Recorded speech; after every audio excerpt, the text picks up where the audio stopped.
Good evening, everyone, and welcome to This Week from Rockdale. And I am your host, as usual, Larry Cox.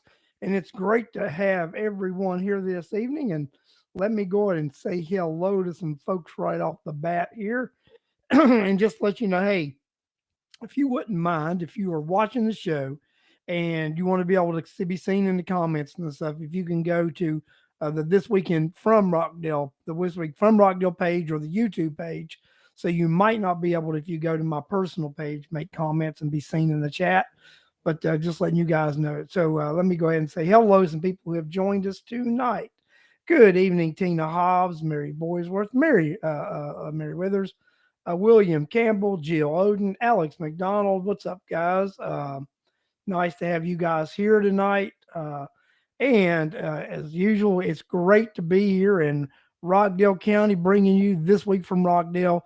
And we're going to talk about a couple of things here tonight. And hopefully, you guys can chime in and we can all have some open discussion about things that's going on. Cheryl Moulton just joined the show. Good morning. Good evening, Cheryl. So, it's been a crime ridden time here in the Rockdale County area the last few days. We've had a lot of stuff going on. But we had some incident last night. It was actually right across the border in on Salem Road in Newton County, but the Rockdale County Sheriff's Department participated in the airlifting of one of the victims out of to the hospital and stuff. So, but like I said, we've already begun to see the increase in violence and crime in Rockdale County, and this high density housing is going to do nothing more but increase the effects of that. I'm going to tell you, once when I lived in West Virginia, and this is about casino gambling.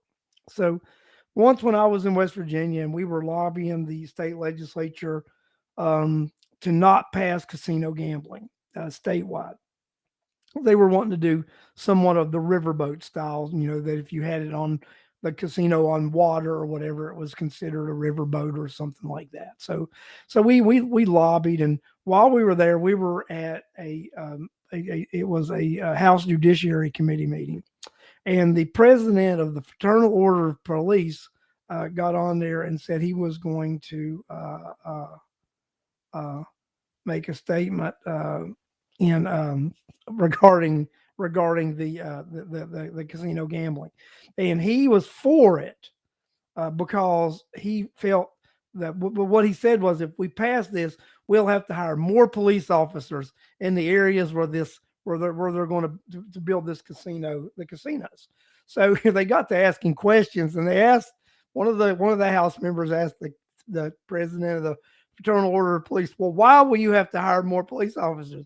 And I swear he said, well, whenever you build casinos, the crime rate increases, so you have to hire more police officers. Us people that were there opposing the legislation in the first, I couldn't believe that he actually made that statement, but he did. He actually was honest, and he said, if we build casinos, then statistics show the crime increases, and we'll have to have more police officers. Well, this high density housing, it does the same thing. High density housing brings you additional crime. It brings additional drug trafficking, sex trafficking, and all the things that come with a lot of people in close knit quarters. It just doesn't work well. Now, especially, and you have a place like Rockdale County whose traffic is already congested. You have small land mass. You already don't have a lot of area for people in this high density type of thing. And then you're going to pile people on top of people. You are asking for trouble in Rockdale. And unfortunately, this is the thing, guys. We've done some damage that can't be undone. When you go to Old Salem and you go in Old Town, you just go to these different places where these apartment places and over here behind the Target, uh, and you just look at the places where this is already happening, and the buildings are being built and the ground's broken, and you can't turn that clock back. These things are coming.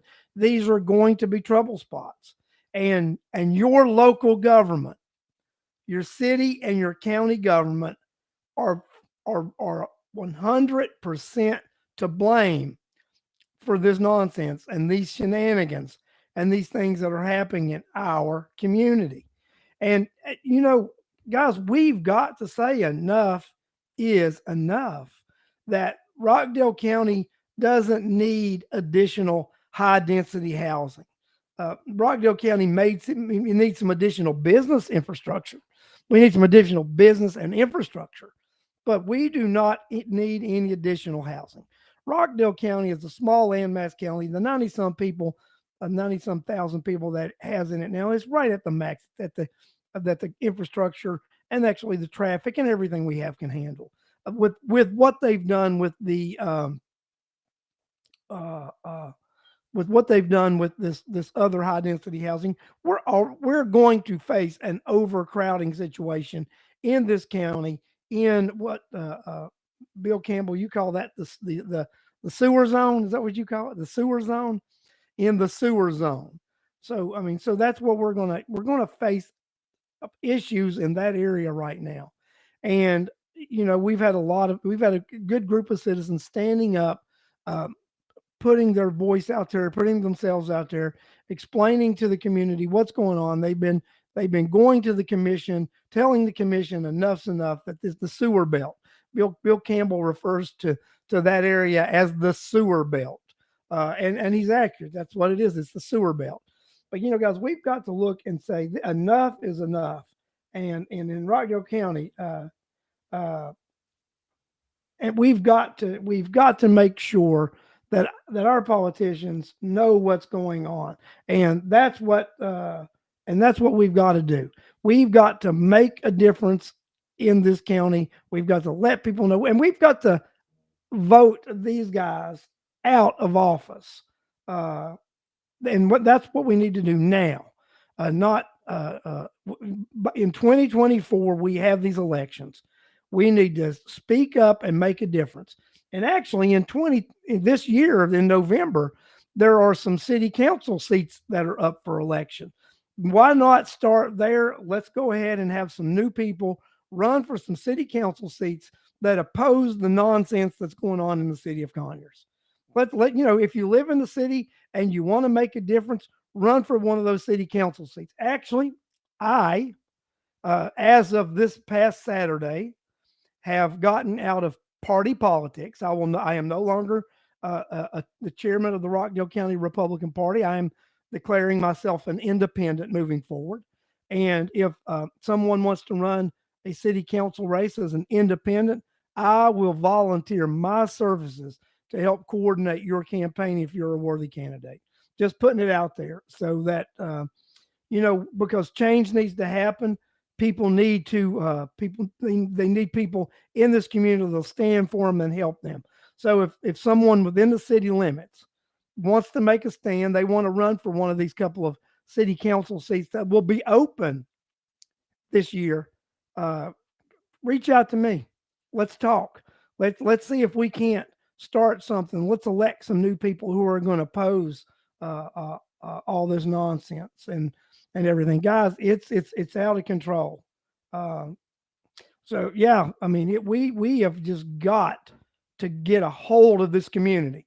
Now, when we talk about all this police stuff and everything, guys, that's not the board of commission. That's your sheriff's department. That's your city police. They talk about having things under control. They talk about having things under control. But does the community look like it's under control? That's what I'm asking you, the citizens. You have the city and the county police departments say we've got everything under control. People brag about them, talk about the great job. And I'm not talking about the officers. I'm talking about the administration. I'm talking about those who actually run the departments. Do we have enough police officers in the field? Are they trained adequately? Are those in charge actually taking things serious in this county? And are they doing the right things to curb crime and to curb the violence in our community? Look in the community, and that'll be your answer. The answer is what's going on in the community. That's what the answer is. So, I noticed there's some billboards that have popped up over here the last couple of days. Mr. Corey Hamrick will be running for sheriff again against Sheriff Levitt. I heard Levitt was going to run again. I'm not going to make any bones about it. I have not been a fan of Eric Levitt, and I've had some sit downs with Corey Hamrick. I like Corey Hamrick. Corey Hamrick has some good ideas. He has some good community policing ideas, and that's exactly what we have to do. Is we have to do community policing. Community policing. That's what we need to do. Talk with Corey. He has some excellent ideas about community policing. Um, and just to be honest with you, I will most likely be supporting Corey Hamrick for sheriff of Rockdale County moving forward. And that's what I wanted. Alex, I think you just hit it on the head. And I'm going to put your comment up there, right? So, are the officers and deputies allowed to actually do their jobs to deter crime, or are we practicing the soft approach of policing? And there's where I think what we need to know and we need to find out, Alex. I think you and I are on the same approach with this. I think it's more the administrative approach that I have rather than the officers on the ground here in Rockdale County, because they are following policy and procedures. And if we don't have enough officers, then the trick that they play with the county budget, then here I am going to throw the Board of Commission in this mix. Then don't authorize 50 or 40 or whatever it is, pretend positions that the sheriff just carries that money and does nonsense within the budget. If the sheriff wants 30, 40 more officers and he says, he's got this many vacancies, then put that money in contingency fund. It only released when you hire officers. That's where I think we need to look at. Dan Burks, let's talk reality here. I think we would talk with Corey about that, but we're not going to have anybody as a Republican run for sheriff, and the decision we're going to have to make is someone who's ready to practice community policing.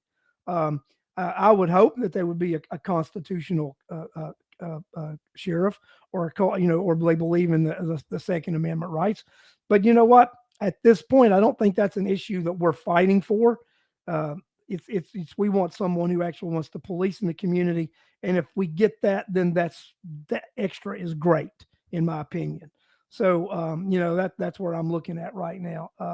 So guys, I think in Rockdale County, we can make a difference. We can move forward, but we have to let people know that Rockdale can reset itself. And I don't think we even have to wait to 24. We can start in 23 by getting a couple of individuals to run for some council seats that will be up for election in the city of Conroe. There's no reason to let people run for these offices unopposed and just cruise in there, when they need to prove to us that they've accomplished things and they've done things in our community that we can be proud of. So Bill says 30 or 40 positions that are vacant that they say they're trying to fill. That's not true. They do not try to fill those positions. They use that money that supposedly goes to that 30 or 40 vacancies to do non-stuff.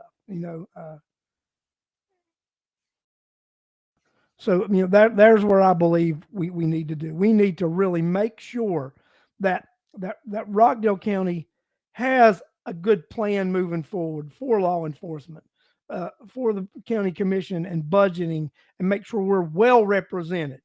So let's talk about this being well represented by the Board of Commission. So on Wednesday, the article ran about the legislation that will be introduced in the House to expand the commission board. I was sent an advertisement, which tomorrow we'll start putting out on some different avenues that we have, that to let people know there's going to be a virtual town hall, and you'll also be able to watch this on Facebook on the House delegation Facebook website. So what we're going to do starting tomorrow, the Rockdale Voter will start publicizing this site. I think Voices for Rockdale is already publicizing it. I've seen the Democrat Party is publicizing it. I will reach out to the new chair of the Democratic Party, Jonathan Chavez, and ask him to share this information with the citizens, Republican citizens of Rockdale, of how first they can register to participate in the Zoom portion of this town hall. Would like to actually see our House reps meet us in person. I actually think what the Rockdale voter is going to do here in the next couple of weeks is we're going to put together an in-person meeting to talk about this, and we'll invite those House reps to an in-person meeting. So I mean, I've had enough with the virtual.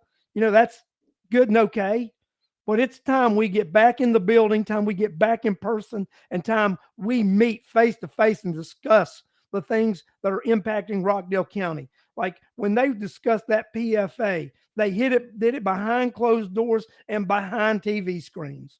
They weren't man enough or strong enough or mature enough to meet us in person. They hid behind the shadows of COVID to do these nefarious things to you, the citizens of Rockdale County. Um, Guys, there's no use hiding behind this COVID and mask nonsense any longer. Let's meet in person. Let's do the right thing. And it's time these legislators come to Rockdale County and face the citizens of this county, because there is a Senate, there is a seat that we can impact. And if we do not get representation from Senator Anderson, Rockdale County is the key to Senate 43. And as an independent, I'm going to do my best to make sure that a person who lives in Rockdale County represents Senate 43 in Rockdale County, because Rockdale County needs more people who live in Rockdale County going to Atlanta and representing us under the Gold Dome. It's time that Rockdale County quits taking a second-hand seat. The majority of the votes for Senate 343 lie in Rockdale County. I challenge the Democrat Party. Put up a strong Democrat in Rockdale County, and let's have representation coming from this county. This county needs a strong senator.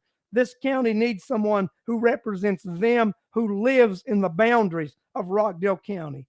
As of right now, we only have one person who lives within the boundaries of Rockdale County, and that's House Member Rhonda Taylor. And thank God we do have one person who lives in this county, who pays the taxes that we pay, whose mortgage is impacted by the taxes that we pay, that their safety and their daily life is also impacted by the lack of protection and security that we feel in this county. So, we need other people to do the same thing. And that's why we need Board of Commission members elected by district. They need to live in the different sections and different portions of this community so that they know the needs of South Rockdale, North Rockdale, Central Rockdale. Like I told you guys a few weeks ago, one of the viewers of this show, Bill Campbell, told me he invited one of the Board of Commission members to South Rockdale for an incident or something, to look at something was going on in the community. And they go to the community and they didn't realize that many houses, and it was that population that was in this portion of South Rockdale County. And this individual had represented Rockdale County 6 or 7 years and did not know how many people lived in an area of Rockdale County. Now, Rockdale County is not that big of a landmass county. And I will tell you, I have walked all over Rockdale County. I have scoured this county up and down. I know this county for what it is and what it has been and what it can be again. I'm asking you, the citizens of Rockdale County, stand up and be strong. Do not let a bunch of weasels, a bunch of cowards that really don't live in this county impact what goes on in this county. Stand up to these individuals and tell them enough is enough. It's time that the citizens of Rockdale County stand and be proud and say, we want to reset Rockdale. I would love to see that happen with the election of new city council members. You got to remember, guys, I'm a term limit person. I don't believe that one person has the right to go and run for an office over and over and over again and still sit in that office when they kept saying, I have more to do, I have more to do. If you can't do what you wanted to do in 6 years, you're never going to do anything. You're never going to accomplish one single thing other than occupying space and breathing oxygen someone else could be breathing. If you can't get the job done, then move out of the way and let someone else occupy that position who is willing to fight for the citizens of their district. That's what I'm asking you, the citizens of Rockdale County. Stand up and be heard. Tomorrow, starting tomorrow, the Rockdale voter will begin publicizing how you can register for this virtual town hall. The Rockdale voter will also be looking at how we can, within the next 2 weeks, organize an in-person uh, meeting about the five commission, because we need to meet in person. We need to hear each other. We need to see each other. We need to be physical. This time of this age of the virtual and afraid of contact, this has to end. It has to end. It's nothing but propaganda and a scare tactic. Guys, we need to meet in person. I'm getting a little fired up, getting a little angry, may say some things that I regret later on. So, what I'm going to do is I'm going to cut this show short tonight. I think I've said enough in the few minutes uh, uh, that I needed to. So, guys, let me tell you this: enough's enough. I'll be on here next Sunday, but go to the Rockdale Voter website, go to the Rockdale Voter Facebook page.